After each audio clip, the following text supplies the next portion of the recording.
So, hey, my legal candidates, hope you all are doing well and good in your life. So, this is Dolly Gupta, a second year law student, and today in this video we will learn human rights. तो फिर मैंने ये part two है and first video में मैंने बताया था meaning of human rights and definition of human rights. So अब इसका तीसरा मतलब सेकंड जो पार्ट है मतलब कि दो चीजें हो चुकी हैं फर्स्ट यूनिट की एंड ये लास्ट पार्ट है इसका concept of human rights. So let's begin with this unit without wasting any time. तो सबसे पहले हम रिकैप करेंगे कि मीनिंग ऑफ ह्यूमन राइट्स क्या है एंड डेफिनेशन क्या है। तो ह्यूमन राइट्स वो बेसिक राइट्स और फ्रीडम होती है जो कि हर पर्सन की उसकी जन्म से लेकर उसकी मृत्यु तक उसके साथ रहती है। And in rights in basic rights and in freedoms को कोई भी हमसे ले नहीं सकता।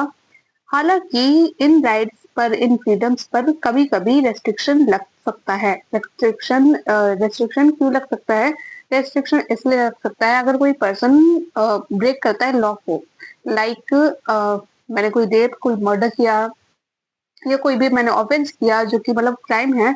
तो फिर मैं अगर कोई भी ऐसा ब्रेक करती हूँ किसी लॉ को तो फिर मेरे जो बेसिक ह्यूमन राइट्स हैं लाइक मेरी लाइफ लिबर्टी डिग्निटी को इस पे रेस्ट्रिक्शन लग सकता है। और दूसरी कंडीशन क्या है? नेशनल सिक्योरिटी कंडीशन है। जैसे कि अगर कोई टेररिस्ट हमारे इंडिया में आता है तो फिर हम उसे ये नहीं कहते कि आओ वेलकम। हम उसे ऑन द स्पॉट मारेंगे बिकॉज वो हमारा एनिमी है, वो एक टेररिस्ट है जो कि हमारी कंट्री को हार्म भी कर सकता है, हमारे लोगों पे हार्म कर सकता है। तो फिर हम उसे ऑन द स्पॉट मार सकते हैं। सो बेसिक ह्यूमन राइट्स क्या होते हैं? बेसिक ह्यूमन राइट्स है राइट टू लाइफ, मतलब कि हमारे हमको अपने जीवन जीने का अधिकार है। डिग्निटी के साथ मतलब कि इज्जत के साथ जीने का अधिकार है। फेयरनेस, अगर मतलब मेरे साथ कुछ अन्याय होता है तो फिर न्याय भी हमें मिलेगा। इक्वालिटी, अगर जितने मेरे पास ह्यूमन राइट मतलब जितने मेरे पास राइट्स है उतने ही मेरे भाई के पास होंगे, उतनी ही मेरी बहन के पास होंगे राइट्स, एंड उतने ही हर इंडियन सिटीजन के पास होंगे। So what are the definition of human rights? तो डेफिनेशन हमारी ये कहती है सेक्शन 2D में protection of human right act 1993। So human right का इसमें मतलब बता रखा है सेक्शन 2D में हमारे protection of human right act में, जिसका मतलब है कि वो राइट्स जो कि हमारे life liberty equality and dignity से रिलेट करे किसी इंडिविजुअल की, और कहाँ पे इसे गारंटी कर रखा है हमारे कॉन्स्टिट्यूशन में, और कहाँ पे बता रखा है इंटरनेशनल कॉन्वेनेंस एंड कहाँ पे इन्फोर्स करा रखा है, कौन इन्फोर्स कराता है? हमारे courts in India. So doctor Purohit की डेफिनेशन है इसमें। डॉक्टर पुरोहित क्या कहते हैं ह्यूमन राइट्स के बारे में?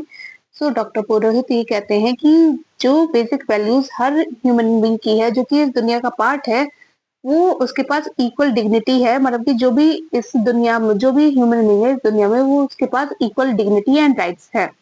तो ऑब्जेक्टिव क्या है हमारे ह्यूमन राइट का? हमारे ह्यूमन राइट का ऑब्जेक्टिव है कि मतलब कि एम क्या है हमारे ह्यूमन राइट का कि हर ह्यूमन बीइंग को प्रोटेक्ट करना। प्रोटेक्ट किस सेंस में? पहले के टाइम पे ऐसा होता था कि पहले ना दे किसी को भी मार दिया जाता था। लाइक क्या कहते हैं, प्रजा पे जब राजा महाराजा का रूल चलता था तो फिर प्रजा पे बहुत ज्यादा वो होता था। और मतलब पहले पार्टी की सजा बहुत कॉमन थी, कोई भी गलती हो तो फिर उसे तुरंत हैंग आउट कर दिया जाता। तो फिर ये सब ना हो, या फिर ऐसे मतलब पहले ऐसे होता था कि किसी को भी कोई भी किसी को मार सकता था, मार देता था एंड उसके अगेंस्ट कुछ भी नहीं होता था, अगर हम एंशिएंट एंड मेडिवल टाइम पे देखें तो। लेकिन अब ऐसा नहीं है। अब हर किसी को प्रोटेक्शन मिलता है हमारे इंडिया में। And to develop individual self respect किस सेंस में हम कह रहे हैं? ह्यूमन डिग्निटी की वैल्यू हम किस सेंस में कह रहे हैं?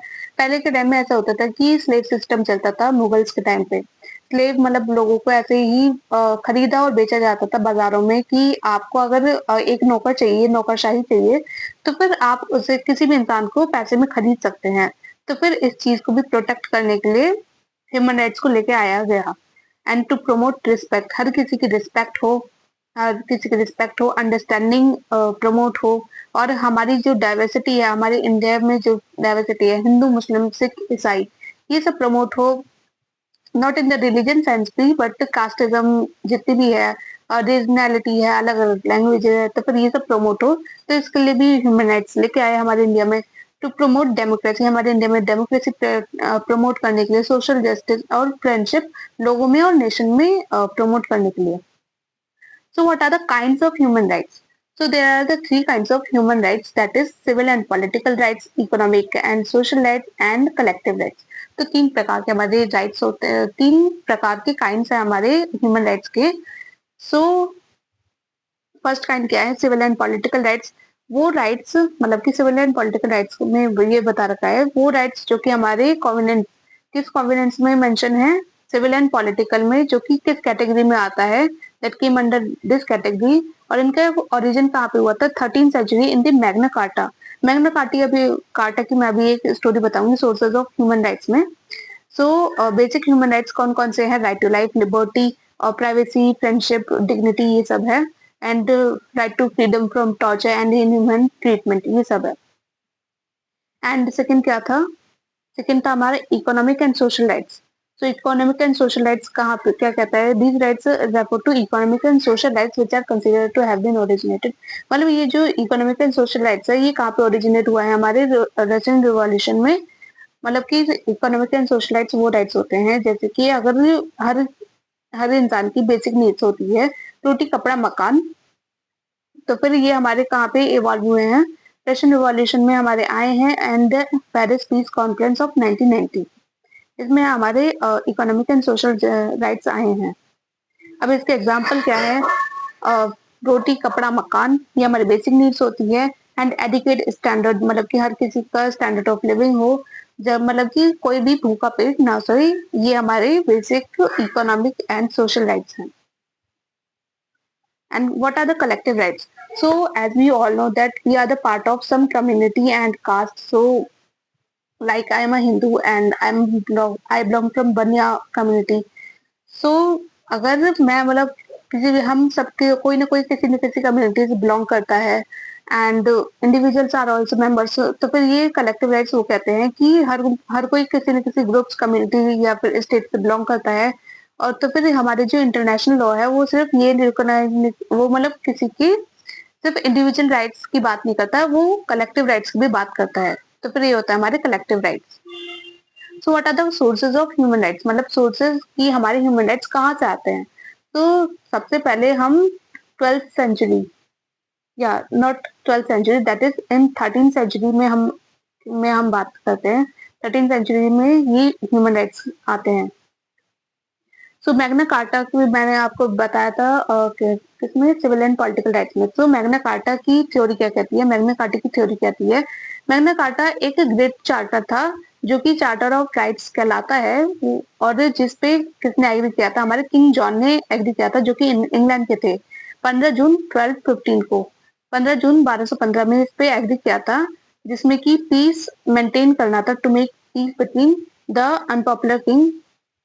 मतलब ये ऐसा होता है कि एक अनपॉपुलर किंग होते हैं और एक ग्रुप ऑफ पीपल के बीच में मतलब कुछ चीजें फिट नहीं बैठी होती हैं, तो फिर उन लोगों को शांत करने के लिए, लोगों को शांत करने के लिए ये मैग्ना कार्टा आता है, एक डॉक्यूमेंट आता है जिसमें राइट्स लिखे रहते हैं. और इसमें ये कहता है कि promise the protection of church rights, मतलब लोगों के चर्च राइट को हम प्रोटेक्ट करेंगे. फिर पेटिशन ऑफ राइट्स आता है 1628 में, statement of civil liberties send by English parliament. जो सिविल लिबर्टीज, जो हमारे सिविल राइट्स है, दैट इज हमारे क्या कहते हैं, वोटिंग राइट्स, ये सब जो होते हैं, और सिटीजन राइट, ये सब इंग्लिश पार्लियामेंट ने सेंड की थी चार्ल्स वन, मतलब चार्ल्स किंग को सेंड की थी. And human rights were improved, जिसके बाद हमारे जो ह्यूमन राइट्स मैग्ना कार्टा के बाद हमारे ह्यूमन राइट्स थोड़े और इम्प्रूव हुए और एनहेंस हुए इस पेटिशन में. फिर हम बात करते हैं बिल ऑफ राइट्स की 1969 के. तो फिर ये एक लैंडमार्क एक्ट होता है हमारे कॉन्स्टिट्यूशन लॉ ऑफ इंग्लैंड में, जो कि कुछ बेसिक सिविल राइट्स के बारे में बात करता है. फिर वर्जीनिया डिक्लेरेशन 1776 आता है. इस डिक्लेरेशन में स्पेसिफाइड अ नंबर ऑफ, कुछ फंडामेंटल राइट, हमारे लोगों की कुछ फंडामेंटल राइट की बात की जाती है. और जो Virginia declaration of right affirm that all man are by nature equally free and independent. तो फिर ये वर्जीनिया डिक्लेरेशन ऑफ राइट क्या बात करता है कि सारे मेन इक्वल हैं, इक्वली फ्री हैं और इंडिपेंडेंट हैं, और उनके पास कुछ राइट्स मतलब उनके जन्म से ही रहते हैं हर व्यक्ति के पास. एंड कॉन्स्टिट्यूशन ऑफ यूएसए 1778 क्या बात करता है, कॉन्स्टिट्यूशन ऑफ यूएसए 1778 ये बात करता है कि इसमें पहले मतलब कई बार 1778 के बाद कई बार अमेंडमेंट हुए हैं, 1789, 1865 एंड 1869 एंड 1919 में। तो फिर इसमें फंडामेंटल राइट्स ऑफ ह्यूमन आया है, कॉन्स्टिट्यूशन ऑफ यूएसए। फिर French declaration 1789 inspired by the American, फिर जो French declaration inspired by the American declaration of independence, the newly formed national assembly proclaimed the decision declaration of the rights of the man and citizen. Newly formed, हाँ, तो फिर newly formed national assembly ने proclaim किया था कि जो rights हैं man and citizen के, इसमें ये बताया गया है फ्रेंच डिक्लेरेशन 1789 में। फिर universal declaration of human rights, that is very important. और 1948 में universal declaration of human rights हमारी जनरल असेंबली ऑफ यूएन इसे डिक्लेयर करती है। एक हिस्टोरिक डॉक्यूमेंट है जो कि कौन अडॉप्ट करती है, यूनाइटेड नेशन की जनरल असेंबली। और ये एक माइलस्टोन डॉक्यूमेंट है हमारी हिस्ट्री, ह्यूमन राइट की हिस्ट्री में, and it sets out for the first time fundamental human rights to, जो इसलिए इसमें बात करते हैं कि जो हमारे फंडामेंटल ह्यूमन राइट्स है वो यूनिवर्सली प्रोटेक्ट होने चाहिए। International covenants 1966, the united nation general assembly adopted two covenants on 16 December. इसमें बात की गई है कि हमारे यूनाइटेड नेशन की जनरल असेंबली दो कोवेनेंट्स यानी कि दो डॉक्यूमेंट्स का अडॉप्ट करती है 16 दिसंबर 1966 में। वो कौन से दो कोवेनेंट्स थे? That is international covenant on civil and political rights, ये फर्स्ट कोवेनेंट है, and international covenant on economic, social and cultural rights. So हमारी यूनिट 1 होती है खत्म, एंड इसमें हमने पढ़ लिया meaning and definition, kinds, objective. तो हमारी यूनिट 1 सक्सेसफुली होती है कंप्लीट। एंड इफ अगर अच्छे से वीडियो समझ में आ गई हो, then thank you for watching this video, and like कर देना। Thank you so much.